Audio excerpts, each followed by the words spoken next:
Hello, everybody. My name is Jessica Ginsburg. I'm the president of Voyager Music Lessons, and today is what I hope to be the first of a series of teacher interviews. We have a very wonderful Voyager teacher named Lulwa, and we're just going to have a little conversation and get to know her a little bit. So, why don't you start by telling us why you're in New York right now? Sure. So this is my fifth year in New York, and I came here to study classical piano at the Manhattan School of Music, where I received my Bachelor of Music degree and where I'm currently pursuing my master's degree. How many more years of the master's degree do you have left? So I'm in my first year, and it's a 2-year program. Now, I remember that you told me that your mom is also a piano teacher. Is that correct? Yes, yeah. So tell me a little bit about that, because I'm sure that that had a huge influence on where you've decided to take your life and career. Yes, definitely. So she was my first piano teacher. I started learning the piano at the age of 4, but I was constantly surrounded by music, as you can imagine, like having lessons all the time at home. Then I went to study at a music school in the UK when I was 8, but she was still constantly with me. So having that like second help always at home and around helped push me and get me where I am today.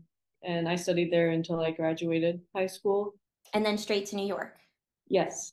Okay. You're pursuing a career in classical piano performance. And then, of course, you're also a piano teacher. So tell me a little bit about your teaching experience. So I've been teaching for 6 years. I've been teaching quite a mix of students, a lot of younger students, but also up until like adult students. You're teaching beginners, young students, or more advanced. Like it's a very different approach, I think, for every kind, but I enjoy all of it. I often find that the young beginners sometimes require more energy and more skill than the advanced. In my teaching style, when I'm teaching a more advanced, an older student, it's almost like coaching where you're just guiding them through their own journey. Whereas when Yes. they're a young beginner, you're teaching them from square one and these really difficult concepts that we sort of take for granted, like what's a beat? What's like a first lesson with a young beginner look like? So I use multiple books simultaneously, especially when it's the first lesson. I have like my whole library with me. Mhm. And it's something that's very individual and depends on each student because every person is very different. Some of them maybe they can start reading off the staff immediately, or maybe they need more introductory lessons. And I also try to combine different activities in every lesson just to keep them focused and engaged. So, Mhm. like, for example, moving between playing things on the piano, but also worksheets, just to make sure they're understanding what they're doing, but also it's really fun for them. Yeah, I find also just physically moving. So maybe, we're sitting at the piano and then maybe we're sitting on the floor doing a worksheet. Sometimes I'll even let them stand at the piano, and just the physical movement seems to have them stay more focused and engaged than just staying I in agree. one spot. Are there any games that you play with them? I like the worksheets that I use a lot because they kind of make them fun, almost like games. They're learning and they don't even realize they're learning, sort of thing. Yeah, yes, yeah, exactly. Or I love doing like when they're trying to learn rhythm and then we're like clapping or like trying to copy what I'm doing, sort of those more interactive things I Mm. really enjoy doing with them. Yeah, at a beginner level, it's not always so gratifying in terms of the quality of what's coming out, right? As a professional, the motivation's sort of built in. You sit down and you play and it's beautiful.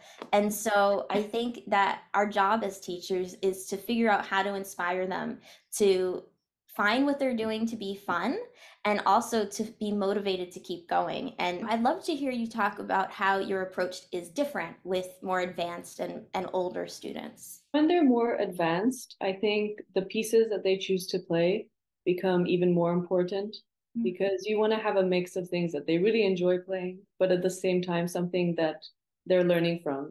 For example, could be like techniques maybe they find difficult or new styles that they haven't played before. It's even more crucial at this point to look at the student individually and what their personal needs are. I Mm. think that's the most important thing. And that's the beauty of private instruction. So you're here in New York now. This is a question I always ask teachers when I'm interviewing them during their job interviews, and they always hate this question. If you could be exactly where you wanted to be professionally in 5 years, what does that look like? Well, my first plan, like when I finish my master's, is I'm hoping to do a doctorate, a DMA in classical piano. So I hope to be working on that and also continuing to build on my like performance career. So hopefully like even more performances than I have now. And also balancing with like teaching, hopefully having like even a bigger studio of my own. So I hope a mix of all these things. So it sounds like a lot of the same, but just at a higher level. Yeah, yeah, I think that's kind of been my whole life so far and just keep Mhm. building and building every year.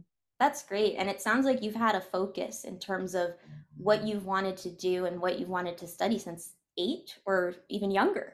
You're originally from Kuwait, and then you lived in London from 8 to high school graduation. Now you're in New York City. So those are very different places. Tell us what living in New York is like. What I love about New York is just you have people from everywhere. People are coming from all over the world, all over the US.